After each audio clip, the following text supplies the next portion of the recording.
มันโทษก็คิดอยากของหวานเจ้าไปซื้อข้าวเหนียวบักม่วงห้านยานะให้คอยได้ไว้นะร้านนั้นนะเจ้าหูจักที่บอกของหูจักจุไปซื้อไม่ค่อยเลยเด้อโอเคแป๊บเดียวพากันแป๊บเดียวจะไปโดนได้ล่ะบ่โดน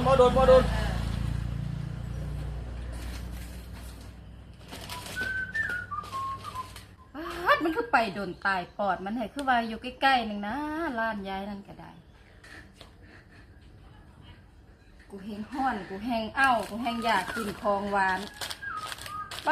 ก็ไปโดนเอาแท้เอาว่าหัวหามันนี่ก็ได้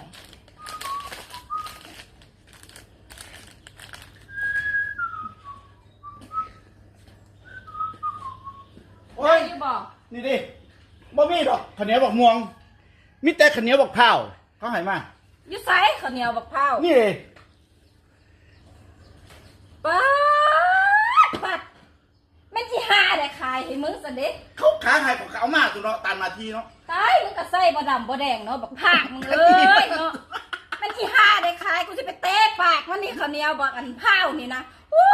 ยเนาะ